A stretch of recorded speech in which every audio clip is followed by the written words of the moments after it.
CM JDU అధినేత నితీష్ కుమార్ రాజీనామా చేసి రాజ్యసభకు వెళ్తున్న తరుణంలో ఇప్పుడంతా కూడా దృష్టి ఆంధ్రప్రదేశ్ రాష్ట్ర రాజకీయాల మీద ఉంది.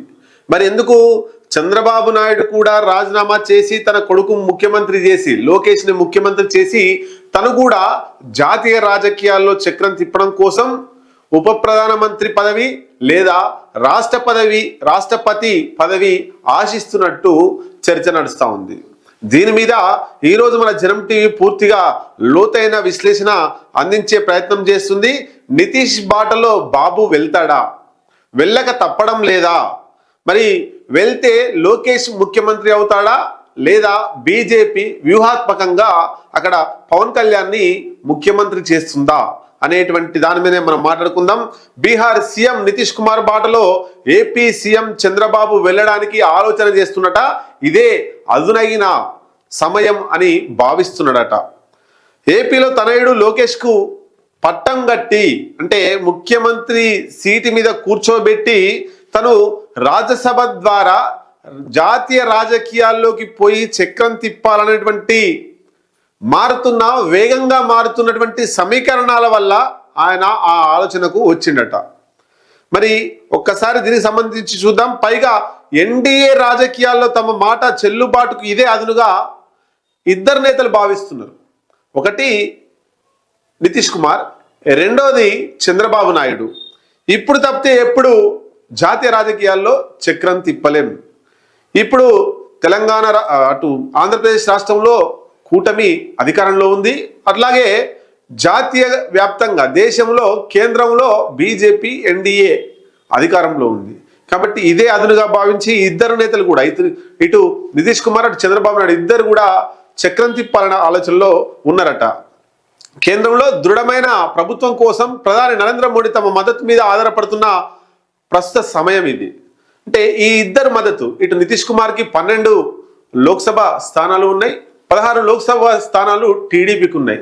ఈ ఇద్దరి సపోర్ట్ లేకుండా ప్రధానమంత్రిగా నరేంద్ర మోడీ కొనసాగడం చాలా కష్టం. కాబట్టి మా మీద ఆధారపడి నరేంద్ర మోడీ ప్రభుత్వం నడిపిస్తుంది కాబట్టి మేము కూడా కీలకంగా దేశవ్యాప్తంగా దేశ రాజకీయాల్లో ఉండాలనే ఆలోచనలో ఈ ఇద్దరు ఉన్నారట. మరి ఈ ఇద్దరి దృక్పథాల్లో మనం ఒకసారి చూద్దాం. కేంద్రంలో దృఢమైన ప్రభుత్వం కోసం ప్రధాని నరేంద్ర మోడీ తమ మద్దతు మీద ఆధారపడుతున్న ప్రస్తుత సమయాన్ని మించిన మంచి తరుణం వేరొకటి ఉండదని, దృక్పథాల్లో వైరుధ్యాలున్న పలు విషయాల్లో నితీష్ కుమార్కు చంద్రబాబుకు దగ్గరికి పోలికలున్నాయి. ఇద్దరికి రాజకీయ సిద్ధాంత నిబద్ధత స్థిరత్వం లేదు. అటు నుంచి ఇటు నుంచి అటు దూకి యూటర్న్లు వీరిద్దరికి ఉంటాయి. ఒకసారి యూపీ అంటే కాంగ్రెస్ నేతృత్వం వైపు పోతుంటారు, ఒకసారి బీజేపీ నేతృత్వం వైపు పోతుంటారు. వీళ్ళు నిలకడగా ఉండరు. మరి ముఖ్యమంత్రిగా ఉండి రాజ్యసభకు నామినేషన్ వేసినటువంటి బీహార్ ముఖ్యమంత్రి నితీష్ కుమార్ జేడీయూ అధినేత ఎత్తుగడను 24 గంటలు గడవక ముందుకే చంద్రబాబు మీద దృష్టి పడింది, ఆంధ్రప్రదేశ్ రాష్ట్ర రాజకీయాల మీద దృష్టి పడింది. మరి ఆ బీహార్లో కూడా ఆ పార్టీ వర్గాల నుంచి లీక్ వచ్చిన తర్వాత నామినేషన్ రోజున మీడియా కథనాలు వచ్చినాయి. అనుకున్నట్టుగానే రాజ్యసభ స్థానానికి గురువారం నామినేషన్ వేసిండు నితీష్ కుమార్. తన కుమారుడు నిశాంత్ను ఈ నెల 18 తర్వాత బీహార్ ఉప ముఖ్యమంత్రిగా చేస్తారని హామీ కూడా బీజేపీ పెద్దలు ఇచ్చిరట. బీజేపీలో ఉన్నటువంటి ఉప ముఖ్యమంత్రిని ముఖ్యమంత్రి చేస్తామన్నటువంటి నిబద్ధతో బీహార్ రాష్ట్రాన్ని తన సొంతం బీజేపీ ముఖ్యమంత్రిగా అక్కడ పరిపాలించాలనే దృక్పథంతో బీజేపీ ఉన్నదట. నితీష్ రాజీనామా తర్వాత ముఖ్యమంత్రి పదవి బీజేపీ ఉప ముఖ్యమంత్రి పదవి జేడీయూకు ఇవ్వాలనేది అంతరంగిక వ్యవహారంగా మనకు తెలుస్తుంది. మరి దేశ రాజకీయాల్లో ఇదొక ఎన్నదగిన కీలక పరిణామమే. ఇదే బాటలో ఏపీ ముఖ్యమంత్రి చంద్రబాబు నాయుడు కూడా రాజ్యసభకు వెళ్ళిపోతూ తన కుమారుడైనటువంటి ప్రస్తుత రాష్ట్ర మంత్రి అయినటువంటి లోకేష్ నాయుడుని ఉప ముఖ్యమంత్రి చేస్తారా, ఇందుకు పవన్ కళ్యాణ్ సమ్మతిస్తారా? బీహార్లో లాగానే నారా లోకేష్కు ఉప ముఖ్యమంత్రి ఇచ్చి పవన్ కళ్యాణ్కు ముఖ్యమంత్రి పదవి తీసుకురావడం కోసం బీజేపీ ప్రయత్నం చేస్తుంది అనేటువంటి చర్చ కూడా బాగా కొనసాగుతుంది. మరి ఇది ఇప్పుడు తెలుగు 2 రాష్ట్రాల్లో రాజకీయ వర్గాల్లో చర్చ కొనసాగుతుంది. మరి పవన్ కళ్యాణ్ని కొంతపాటు ముఖ్యమంత్రిగా లేదా లోకేష్ని కొంతకాలం పాటు ముఖ్యమంత్రిగా, అంటే ఉప ముఖ్యమంత్రిగా పవన్ కళ్యాణ్ ఉంటే ముఖ్యమంత్రిగా లోకేష్ ముఖ్యమంత్రిగా ఉంటే ఉప ముఖ్యమంత్రిగా పవన్ కళ్యాణ్ను చేయాలనే ఆలోచన కూడా వస్తుందట. మొత్తం మీద చంద్రబాబు పట్టేంది లోకేష్కు ముఖ్యమంత్రి పదవి ఇవ్వాలి, చంద్రబాబు నాయుడికి దేశ ఉప ప్రధానమంత్రి లేదా రాష్ట్రపతి పదవి కావాలని చంద్రబాబుకు ఉంది. బీజేపీ పెద్దలకు ఏముంది, అక్కడ పవన్ కళ్యాణ్ ముఖ్యమంత్రి చేయాలని, లోకేష్ని ఉప ముఖ్యమంత్రి చేయాలి, చంద్రబాబుని తీసుకొచ్చి రాజ్యసభ సీట్ ఇచ్చి జాతీయ రాజకీయాల్లో కీలకంగా తిప్పాలి అనేటువంటిది బీజేపీ వాళ్ళకు ఉంది. ఇటు చంద్రబాబు అటు నితీష్ ఇద్దరు రాజకీయ పందా అనుసరించే వైఖరి ఇప్పుడున్న పరిస్థితుల్లో సామ్యం దృశ్య బాబు కూడా నితీష్ బాటలో నడవచ్చనేటువంటి ప్రచారం జోరందుకుంటుంది. ఏపీలో చంద్రబాబు పేరుకే ముఖ్యమంత్రిగా ఉన్నారు తప్ప చాలా కీలక నిర్ణయాలు, విధానాలు, పరిణామాలు లోకేష్ ద్వారానే జరుగుతున్నట్టు తెలుగుదేశం పార్టీ లోపల బయట ప్రచారం కొనసాగుతుంది. పార్టీలో ప్రభుత్వంలో కీలక నియామకాలు, బదిలీలు లోకేష్ ద్వారానే జరుగుతున్నాయి. వచ్చే ఎన్నికల వరకు ఆగకుండా తగినంత ముందుగానే లోకేష్ను ముఖ్యమంత్రి పీఠం ఎక్కిస్తారని అధికారాన్ని సన్నిహితంగా ఉండే వర్గాలు చెబుతున్నాయి. ఏపీలో రాజ్యసభ ద్వైవార్షిక ఎన్నికలు వచ్చే ఏప్రిల్లో జరగాల్సి ఉండగా 4 ఖాళీలు ఏర్పడ్డాయి. రాజ్యసభకు సంబంధించి 4 తెలుగుదేశం నేతృత్వంలో కూటమికే దక్కే అవకాశాలు ఉన్నాయి. మరి ఇద్దరికి ఒకసారి చూద్దాం.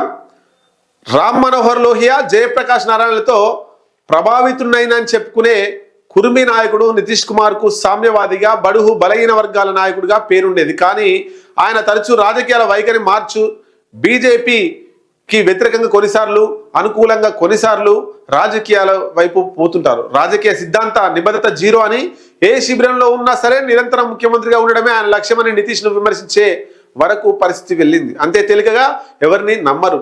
నమ్మి సహకరించిన నాయకులను, పార్టీలను కూడా ఇట్టే వదిలేసి ప్రత్యర్థి శిబిరాలకు తేలికగా వెళ్ళగలరని నితీష్ కుమార్ మీద ఒక వాదన ఉన్నది. బీజేపీతో కలిసి బీహార్లో ఆయన సీఎం కూటమి సర్కార్ నడుపుతున్నప్పుడు బీజేపీ జాతీయ సమావేశాలు రాష్ట్ర రాజధాని పాట్నాలో జరిగాయి. బీజేపీ అగ్రనేతలకు కూటమి ముఖ్యమంత్రి విందు ఇచ్చేలా ఒక నిర్ణయం జరిగింది. నాటి గుజరాత్ ముఖ్యమంత్రి మోదీ ఆ విందులో పాల్గొనకూడదని, రాష్ట్రంలో ఆయన ప్రచారమే చేయొద్దని ఉప ముఖ్యమంత్రి సుశీల్ మోదీ బీజేపీ ద్వారా నితీష్ తన షరతు తెలియజేశారు. అందుకు బీజేపీ జాతీయ నాయకత్వం అంగీకరించకపోవడంతో ఆ షరతు వర్తించలేదు. నితీష్ మొదటిసారి ముఖ్యమంత్రి అయినప్పుడు ఆయనతో ఉన్నవారెవరు ఇప్పుడు అతనితో లేరు. కొంచెం అటు ఇటుగా అటువంటిదే చంద్రబాబు చరిత్ర కూడా. ప్రజా తీర్పు పొందిన ఎన్టీ రామారావును దింపి 1995లో చంద్రబాబు ముఖ్యమంత్రి అయినప్పుడు ఆయనకు దన్నుగా ఉన్న ముఖ్య నేతలు ఎవరు ఇప్పుడు ఆయనతో లేరు. కొందరు స్వయంగా దూరం అయితే, కొందరు కావాలని చంద్రబాబు నాయుడు దూరం పెట్టాడు. 1999, 2014, 2024 3 ఎన్నికల్లో బీజేపీతో పొత్తు సహకారంతోనే చంద్రబాబు గెలిచారు. మసీదులు కూల్చే పార్టీ అని జీవితంలో బీజేపీతో పొత్తు పెట్టుకుని పొసగనప్పుడు ప్రతిజ్ఞలు చేశారు. 2019 ఎన్నికలప్పుడు మోదీని విభేదించి అనరాని మాటలతో మోడీని తిట్టాడు. 2024 ఎన్నికలప్పుడు మళ్ళీ బీజేపీతో జట్టు కట్టి మోడీ వంటి నాయకుడు ప్రపంచంలో లేరని బాబు పొగిడాడు. ఇద్దరు ఎన్నికల వ్యూహకర్త ప్రశాంత్ కిషోర్ సహకారం పొందిన వారే. సుశాసన్ బాబు అని నితీష్ పిలిపించుకుంటే సీఈఓ అనిపించుకోవడం బాబుకు ఇష్టం. ఇలా నితీష్కు బాబుకు పోలికలు చాలా దగ్గరగా ఉన్నాయి. అట్లాగే మొన్న ఎన్నికలప్పుడు సైకో పోవాలి, సైకిల్ రావాలనేటువంటి నినాదం బాగా ఉపయోగపడింది తెలుగుదేశం పార్టీకి. మరి ఇంకా మనం చూస్తే లోకేష్ని సీఎం చేయడం పైనే చంద్రబాబు దృష్టి పెడితే దానికి పవన్ కళ్యాణ్ ఆమోద ముద్ర వేయాల్సి ఉంటుంది. మరి ఇంతకీ అసలు మోదీ మనసులో ఏముంది అనేటువంటి చూస్తే నితీష్ కుమార్ చంద్రబాబు ఆలోచనల్ని, రాజకీయంగా వారు పావులు కదపడాన్ని బీజేపీ అగ్రనేత దేశ ప్రధాని నరేంద్ర మోడీ ఎలా చూస్తారు అనేటువంటిది అందరి మదిలో మెదులుతున్న మాట. వారసత్వ రాజకీయాలకు తనకు నచ్చకపోయినా ఇప్పుడున్న సంఖ్యా సమీకరణాల్లో నేరుగా వారిని కాదని మనసు నొప్పించే సాహసం నరేంద్ర మోడీ చేయకపోవచ్చు.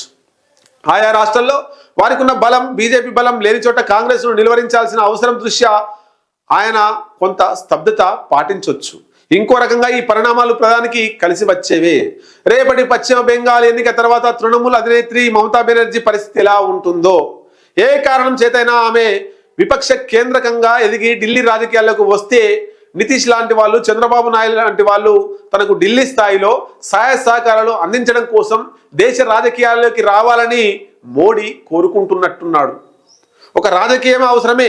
వారి ఢిల్లీ క్రియాశీలతతో బీజేపీకి ఒరిగే ప్రత్యక్ష నష్టమేమీ ఉండదు కనుక ఈ పరిణామాలను ఆయన ఉపేక్షించవచ్చు. నితీష్కు లభించిన ఢిల్లీ క్లియరెన్స్ తనకు మాత్రం లభించకుండా ఉంటుందనే ధీమాలో చంద్రబాబు నాయుడు ఉన్నాడట. మరి చంద్రబాబు తన తనయుడు లోకేష్కి వారసత్వ రాజకీయాలు అప్పగించుకోవడానికి ఇదే అదునైన సందర్భంగా భావిస్తున్నారట. తనకు ఆ వయసు పైబడింది, గౌరవంగా తప్పుకోవడానికి తగిన సమయం అనే భావన ఆయనను అభిమానించే వారిలోనూ సహచరం చేసేటువంటి వారిలోనూ వ్యక్తమవుతుంది. ఇంకెంతకాలం? ఇప్పటికే చాలా నిర్ణయాలు, నియామకాలు లోకేష్ బాబే చూస్తున్నారు. ముఖ్యమంత్రిగా బాబు ఇప్పుడు ఒక ముసుగు మాత్రమే అని బాబుతో సుదీర్ఘకాలంగా పనిచేస్తున్న సీనియర్ నాయకులు, ప్రైవేట్ సంభాషణల్లో చేసిన ఈ వ్యాఖ్యలు, వ్యక్తులతోటి అన్ని మనకు అద్దం పడుతోంది. ఇవాళ ఏపీలో లోకేష్ ప్రభావం ఎంతుందనడానికి ఉమ్మడి రాష్ట్రంలో మంత్రిగా చేసి మరో మిత్రపక్షంలో ఉన్న నాయకుడు సైతం లోకేష్నే కాక ఆయన సతీమణిని తనయుణ్ణి పోవడమే నిదర్శనం.